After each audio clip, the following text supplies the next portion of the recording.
boleh lelah tapi nggak boleh nyerah. Injil harus diberitakan baik tidak baik keadaannya. Semangat hamba-hambanya yang luar biasa. Salam kemenangan, salam satu tubuh Kristus. Barakallah. Shalom Indonesia. Nah, dengar tuh. Barakallah katanya. Memberitakan Injil tidak boleh lelah. Barakallah katanya. Nah, makanya tim kami masuk ke sana supaya anak-anak pesantren itu tidak curiga banyak bertanya. Kami berpakaian seperti ini. Coba lihat belakangnya semua. Lihat. Oke. Nah, coba. Ah, saudara. Jadi makanya nih berpakaian seperti ini biar anak-anak pesantrennya tidak curiga banyak bertanya gitu ya. Ini masyarakat menganggap ini adalah kitab Quran, padahal ini kitab suci Injil. Seolah-olah mirip Al-Quran, jadi berbahasa Arab. Nih, berbahasa Arab. Assalamualaikum warahmatullahi wabarakatuh. Cara paling ampuh seorang misionaris bisa memurtadkan umat Islam. Ini cara yang paling ampuh, yaitu memirip-miripkan agama mereka dengan agama Islam. Baik itu dari segi pakaian, baik itu dari segi ucapan ya. Mereka non-muslim tapi mengucap juga barakallah, mengucapkan juga astagfirullah, subhanallah. Ya seolah-olah mereka terlihat seperti muslim. Tujuannya apa? Untuk memurtadkan agama Islam. Bahkan juga mungkin ada yang memirip-miripkan kitab suci mereka dengan kitab sucinya umat Islam ya. Bible dimirip-miripkan dengan Al-Quran. Inilah Injil. Ini kitab-kitab Injil yang sudah dibagikan kepada masyarakat yang awam yang belum tahu mengetahui tentang Islam yang sebenarnya. Ini masyarakat menganggap ini adalah kitab Quran, padahal ini kitab suci Injil. Itulah di sini. Kristenisasi. Ini kristenisasi, misionaris dari orang timur ini, dari NTB orangnya. Bapak Martin yang sudah membagi-bagikan ini Al-Injil, seolah-olah mirip Al-Quran, jadi berbahasa Arab. Nih, berbahasa Arab. Nih, berbahasa Arab. Dan dia melakukan semacam baiat suruh syahadat kepada para murid-muridnya, syahadatnya syahadat penyesatan. Itulah cara-cara paling ampuh misionaris untuk memurtadkan umat Islam, yaitu dengan metode memirip-miripkan, bahkan sampai kitab mereka, susunan desainnya, layoutnya dimiripkan dengan susunan desain Al-Quran, sampai bahasanya pun juga dimiripkan dengan bahasa Al-Quran, yaitu ya bahasa Arab teman-teman. Kalau mau bahasa aslinya Injil itu sebenarnya Ibrani ya, tapi kita umat Islam meyakini bahwa Injil yang ada pada sekarang itu sudah tidak murni lagi seperti apa yang ada pada Nabi Isa dahulu. Intinya adalah ya mereka memirip-miripkan lah ya apa yang ada pada Al-Quran dengan apa yang ada pada kitab mereka. Makanya kita kaget banget tuh pas ada yang bilang, seorang ustadz lagi yang bilang, nih surah Yohanes mirip loh dengan surah Maryam. Waduh kacau. Makanya semua bingung, jangan pun kamu bingung, saya juga bingung lihat kamu, betul nggak? Untungnya ada beberapa ustadz yang akhirnya juga berbicara bahwa surah Yohanes ayat sekian-sekian tidak mirip dengan surah Maryam ayat sekian-sekian. Salah satu yang berbicara itu Ustadz Mujiman. Saya salut sih sama Ustadz Mujiman, luar biasa. Apakah surat Maryam ayat berapa tadi? 30, 31 dan Yohanes pasal 3 ayat 16. Apakah mirip? Ya tidak mirip, karena konsepnya berbeda.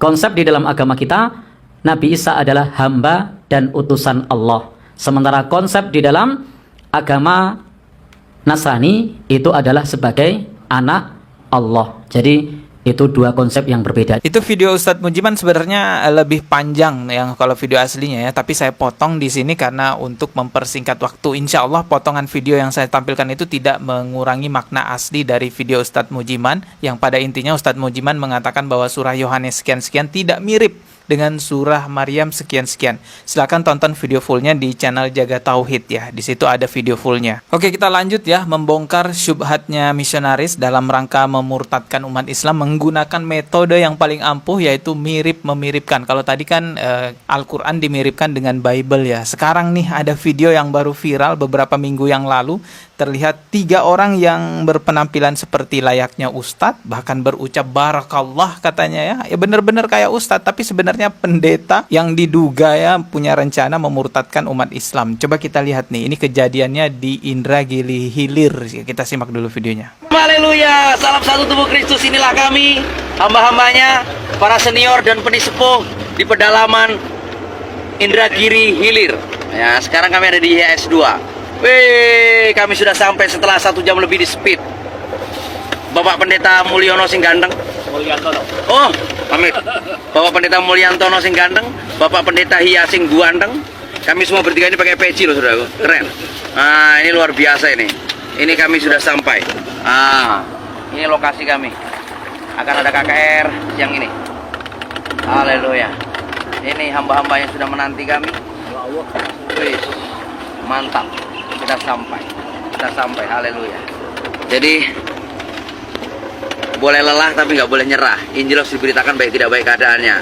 Semangat hamba-hambanya yang luar biasa. Salam kemenangan, salam satu tubuh Kristus. Barakallah. Shalom Indonesia. Nah, dengar tuh, barakallah katanya. Memberitakan Injil tidak boleh lelah, barakallah katanya. Allahu Akbar. Coba kita lihat. Semangat hamba-hambanya yang luar biasa. Salam kemenangan, salam satu tubuh Kristus. Barakallah. Shalom Indonesia. Haleluya. Naik, kita naik.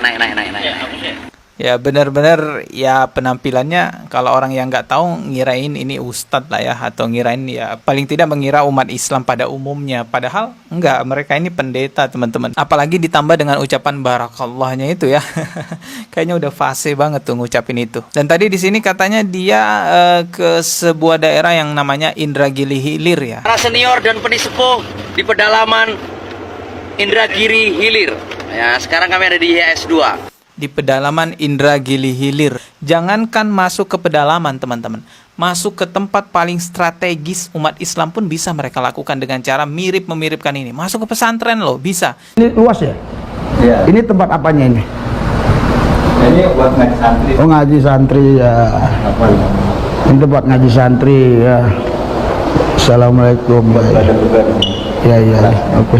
Coba kita lihat nih ya videonya, dengan terang-terangan pendeta ini mengatakan bahwa dia berhasil masuk ke pondok pesantren dengan metode ya berpenampilan seperti ustadz gitu ya. Kita simak nih videonya. Bapak Ibu Saudara-saudari dikasih Yesus, kami sekarang ada di tol Solo ke Semarang. Oh, ini Solo Semarang ya. Kalau yang tadi Indragiri Hilir itu di daerah Riau. Kalau ini di daerah Pulau Jawa, Solo Semarang gitu ya.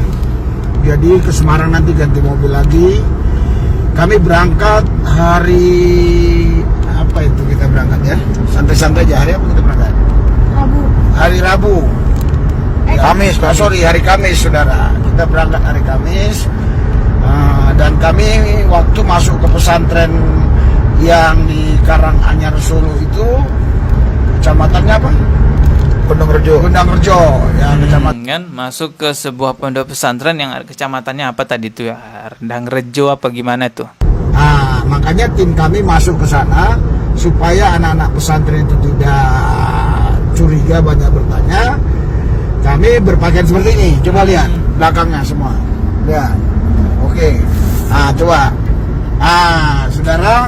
Jadi makanya nih berpakaian seperti ini biar anak-anak pesantrennya tidak curiga, banyak bertanya gitu ya. Wah, cerdik juga nih ya, licik ya. Cerdik seperti ular, tulus seperti merpati. Itu tuh apa tadi katanya? Cerdik seperti ular, tulus seperti merpati. Kayaknya itu sih memang slogan mereka atau ajaran mereka gitu ya. Pakaian seperti ini, coba lihat belakangnya semua. Nih dengerin nih ya. Oke. Coba. Saudara, cerdik seperti ular, tulus seperti merpati. Itu yang firman Tuhan katakan. Firman Tuhan katanya, berarti memang ajaran mereka begitu ya. Ketemu orang Yahudi seperti Yahudi, ketemu Yunani seperti Yunani. Oh gitu. Bukan sifatnya, tapi pendekatan-pendekatan yang tidak melanggar firman kita boleh pakai. Oh, jadi itu memang ajaran mereka lah ya, memirip-miripkan begitu ya. Kalau ketemu sama ya orang Yahudi ya seperti Yahudi, ketemu dengan orang Yunani seperti Yunani gitu. Ya beda dengan agama Islam ya, kalau kita tuh nggak bisa pura-pura begitu karena kita diikat dengan aturan man tasyabbaha biqaumin fahuwa minhum. Barang siapa yang menyerupai suatu kaum, maka dia termasuk bagian dari mereka. Makanya kita nggak boleh menyerupai umat agama lain, nggak boleh menyerupai orang kafir. Tapi kalau di agama mereka ternyata ya boleh-boleh saja ya, bagian dari cara mereka untuk menyebarkan agama mereka. Maka dari itu ya waspadalah teman-teman ya, karena memang begitu cara-cara mereka. Dan oleh sebab itulah kita juga dengan keras mengkritik seorang ustadz yang mengatakan surah Yohanes itu mirip loh dengan surah Maryam itu yang ayat sekian-sekian. Itulah sebab kenapa kita tegas mengkritiknya, bukan membencinya, tidak sama sekali membencinya. Allah Maha tahu isi hati kita, yang nggak mungkin kita menyebarkan kebencian di YouTube ditonton puluhan ribu orang. Enggak, maksud kita itu nggak mau nanti hujah itu digunakan untuk memurtadkan orang lain. Mungkin maksudnya bukan niat memurtadkan ustadz itu ya, niatnya mungkin toleransi dan lain sebagainya, niatnya ini dan itu ya, intinya niatnya mungkin menurut dia untuk kebaikan, tapi itu bisa blunder akhirnya menjadi hujah untuk memurtadkan orang lain. Apalagi sedang marak nih di zaman sekarang metode pemurtadan dengan cara mirip-memiripkan, dan metode itu ampuh sekali. Bahkan di tempat strategis, di tempat umat Islam itu pondok pesantren, mereka bisa masuk loh dengan mirip-memiripkan gitu. Memang tidak semua orang pada akhirnya murtad dengan metode mirip-memiripkan itu, tapi dampak lainnya bisa saja orang akan menganggap bahwa mereka juga adalah agama yang benar. Karena menganggap bahwa mereka juga berada di jalan kebenaran, akhirnya banyak umat Islam yang minta berkat, minta doa kesembuhan, minta segala macam didoakan kepada pendeta-pendeta mereka. Ini udah kejadian nyata teman-teman. Saya bukan bicara opini, saya bukan bicara menakut-nakuti, tapi fakta memang jejak digital kita bisa lihat ini kejadian. Hati-hati teman-teman ya, saya hanya bisa mengingatkan saja jangan sampai terjerumus pada pemahaman semua agama sama, semua agama benar. Ingat firman Allah Subhanahu wa taala, "Inna dina indallahil Islam." Hanya Islam agama satu-satunya yang diridhoi oleh Allah. Jangan emosi nonton video ini ya. Nanti di kolom komentar wah ngancam-ngancam lagi. Oke lah, kita ketemu lagi di video berikutnya. Subscribe dan juga loncengnya ditekan sebagai notifikasi. Wassalamualaikum warahmatullahi wabarakatuh.